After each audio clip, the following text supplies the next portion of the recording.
DJ the real. The way we put this shit together, you know what I mean? Punch on the real, make the beat, you know what I mean? I got this man on the saxophone. Alright guys, welcome back. So, we can start off right now. Top 5 MCs, my top 5. Now, this one here is going to be kind of tricky because number 5, they're a freaking group. But if you want my realist opinion, freaking Offset is my favorite from the group. So, number 5, going with the Migos.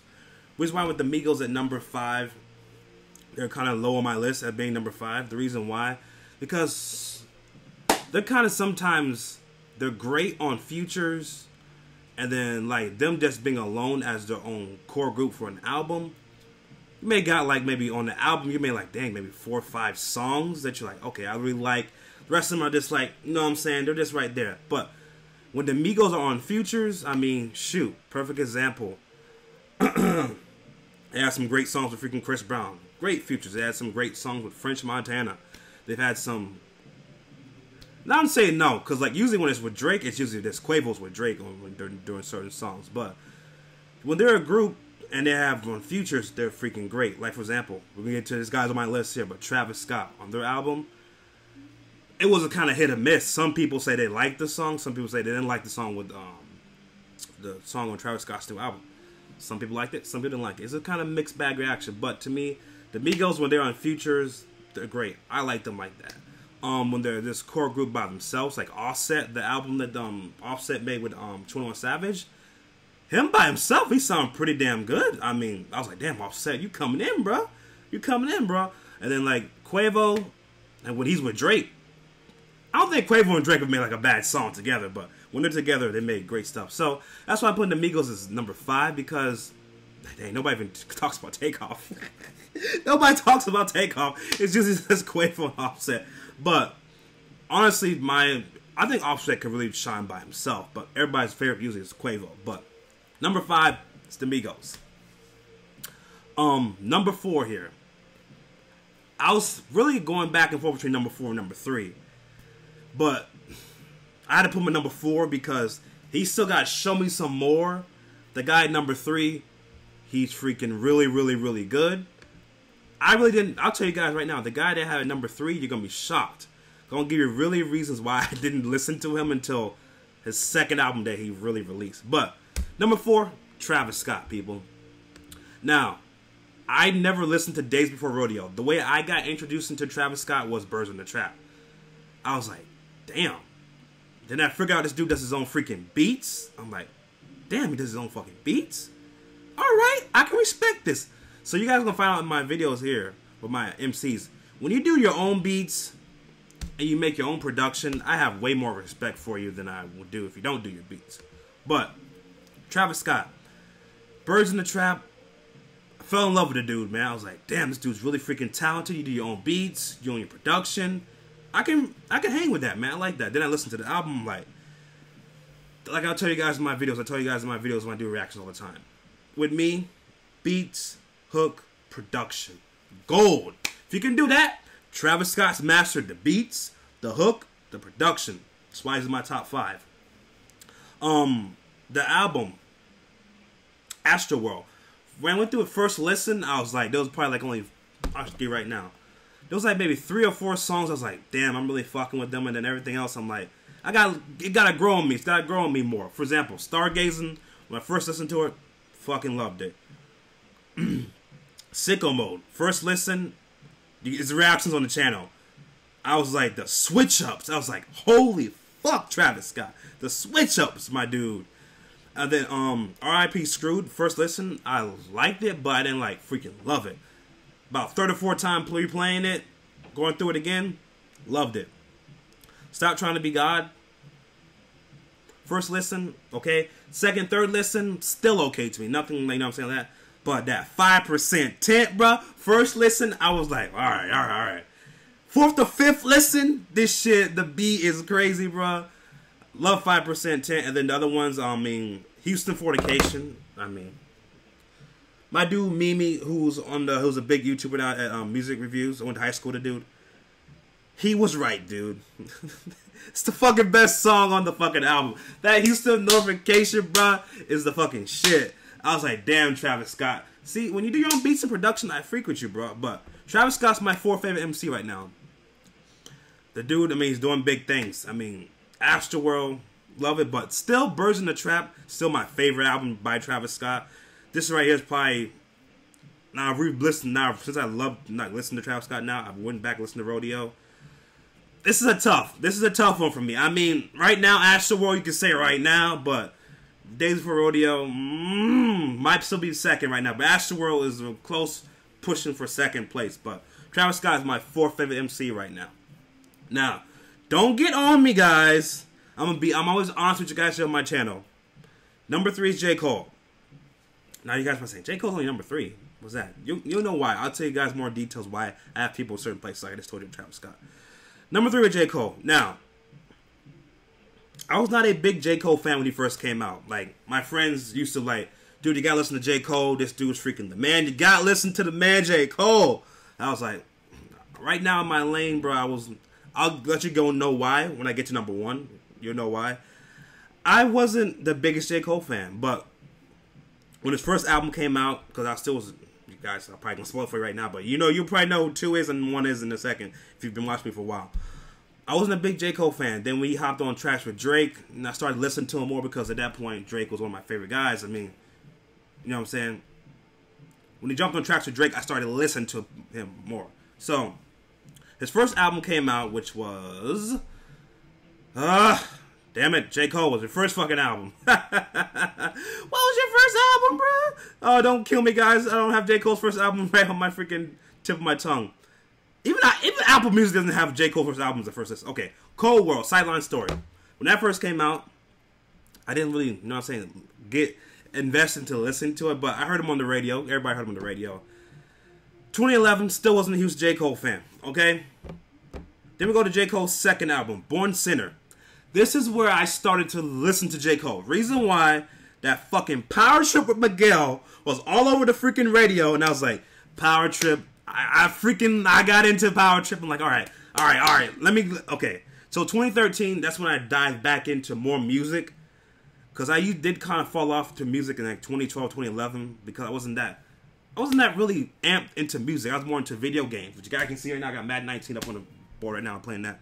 But I was more into video games and more into hanging out with friends. I really wasn't into like that, back into that music game. Because back in the day, 50 Cent used to be my favorite rapper. So when 50 Cent kind of fell off, I was like, fuck, man, there's nobody else I really like that. So 2013, I dived back into music, and Power Trip with J. Cole, I listened to his album. I was like, you know what? Everybody said J. Cole's first album was fucking fire. Let me listen to the second album. So got to the second album, Born Sinner. There was some tracks on there I liked, and then I started listening like, J. Cole's spitting some real shit. He's spitting some real facts. He's spitting something I can relate to. I'm like, all right, J. Cole, I like that, bro. I can relate to you. I give you a shot, bro. So we move on to Forest Hill Drive, 2014. That's where I fell in love with J. Cole. I was like, dude, I can relate to... Listen, every fucking track on 2014 Forest Hills Drive was fucking fire. I can relate to everything he was speaking about. I can relate to. I was like, J. Cole, dude, you're in my top 5. Since 2014, J. Cole's not fallen out my top 5. He maybe has moved down a bit, but he's still in my top 5. So, 2014 Forest Hill Drive, fell in love with the dude. Dude was in my top 5. I was like, dude, J. Cole, I can relate to everything you're saying, bro. Fucking January 28th, bro. When that beat just comes on, bro. Like, literally, from January 28th down to Wet Dreams, Adolescence, Until 2 City, Fire Squad. That's 1, 2, 3, 4, 5 songs you cannot skip. The production of them songs are just great. And then the whole album was great. So, after 2014 Forest Hill Drive, J. Cole was in my top 5. Then we continue down. Nope. For Your Eyes Only. Now, everybody can say that was an album, which I agree was an album, even though it wasn't that many. It was 10 tracks. It was 10 tracks. Love For Your Eyes Only. And then we get to KOD, bro. I'm like, J. Cole, in the top 5 albums of the year, KOD is, man. So, that's my story, J. Cole. That's why he's in my top 5, and you can give you guys reasons why I fell on J. Cole. Now, Again, like I said, this is my list, guys. This is my list, my personal list. Number 2 is Drake.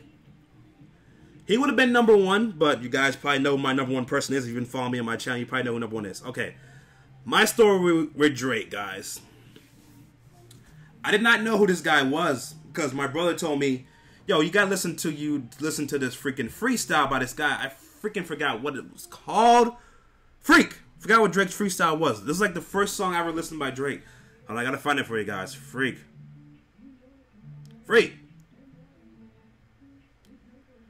Dang it, I forgot what the dang freestyle was. And I listen to that shit all the time. It's like, damn it. I gotta find it, guys. I gotta tell you what the freestyle was. Freak. I don't know why I don't have it saved. Thought I had it saved. Freak. I don't think I have it saved in my Apple Music. Do I have it saved in my Apple Music?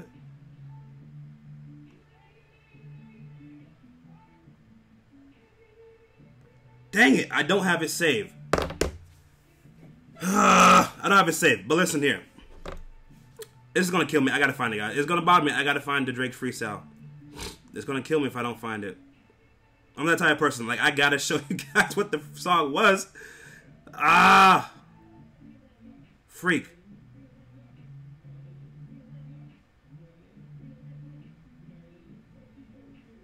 And then YouTube, of course, YouTube will not have it nowhere here in the Billboard. Listen, if I do find it, guys, I'll put it in the video. Like, I'll put a little, when I'm talking about Drake, I'll just have it brought up. Forgot what the dang freestyle was. Oh, I'm Still Fly. There we go. I found it right on the top of my head. That was the first Drake song I ever heard was I'm Still Fly, I'm Sky High. That was the first Drake song I ever heard. Now listen, my brother played that from like, who is this guy? I don't know who the fuck this guy is. I don't know who it is. Alright, who is this guy? Alright. So then when I did more research, I'm like, that's dude from fucking Degrassi. Now, if you guys don't know, I was a huge Degrassi fan. I watched that shit religiously. Emma, Paige, Manny, freaking Spencer, Jay, all that shit, bro. So when I figured out that was that nigga who was in the wheelchair on fucking Degrassi, I'm like, okay, all right, that's who that is. All right, that's Wheelchair Jimmy. All right, so I used to love Drake on fucking Degrassi. So I was like, oh, that's him. All right, I'm gonna stop following this dude. So back in the day, there was a huge debate like, where was Drake gonna go? Was he gonna go with Young Money? Was he gonna go with Lil Wayne? Was he gonna go with Def Jam? Now, I think, honest opinion, this is probably Drake's best decision ever. Because what was this? Probably like 2012? No. This is probably like 2011. When did Drake's first album come out? I think it was 2011. Doing a video, Mom. Doing a video. I think it was 2011 was Drake's first album came out. I think it was. Let me see. Drake, Thank Me Later. It was 2010. So Drake's decision was probably in 2008, where he had to make, where are you going? You going with Young Money, or are you going with Def Jam? Now, I think Drake made the perfect decision, going with Lil Wayne. Because at the time back then, in 2009 or 2008, Lil Wayne was still the #1 guy in the freaking rap game. Even though some of the songs may have fell off, he was still #1 in the rap game was Lil Wayne. So, Drake going to Young Money. His first album came out. There was so much build-up for Drake. Like, back in 2010, everybody was literally sitting on them damn keyboards waiting for that freaking, if you guys remember back then, LimeWire, FrostWire people. You guys remember that shit? LimeWire and FrostWire back in the freaking day? People were waiting to freaking find that junk on LimeWire and FrostWire. But back then, of course, I bought Drake's album on iTunes. I was like, I couldn't wait. I went to the freaking store. After I bought it on iTunes, went to the store, went to freaking Target to buy it. Because Target only was where you could only get the exclusive stuff. So I went to Target. Honest opinion, back then, Drake's Thank Me Later, it was good. I was like, it was alright. It was alright. Because like, I thought Drake's freaking the mixtape he released, which was, what was Drake's mixtape? So Far Gone, I thought that was better than Thank Me Later. So I was like, Drake, okay, you gotta come with the second album, bro. You gotta come with the second album. I don't care what anybody says. I don't care what anybody says. Take Care is still Drake's best work. Take Care is still Drake's best work to this day. I don't care what anybody says. Take Care is still Drake's best work. Freaking, listen here. When that shit came out, I wasn't the biggest Marvin Rooms fan either. I wasn't the biggest Marvin Rooms fan. I was not. I'll be honest with you guys. That shit's probably still Drake's best work, bro. Take Care. So, of course, every album grows on people after you listen to it more. Take Care is still Drake's best work. Now, the whole issue with Drake not writing his own stuff, I really don't give a fuck, people. It doesn't bother me whatsoever. If somebody writes shit for you, it's your job to go produce what they write for you. And Drake does it better than anybody in the rap game. He does. It's not Drake's fault. It's why you pay people to do stuff for you. It's your job to go out there and produce. So, since then, I mean, Drake's been one of my favorite people. He would have been my number one.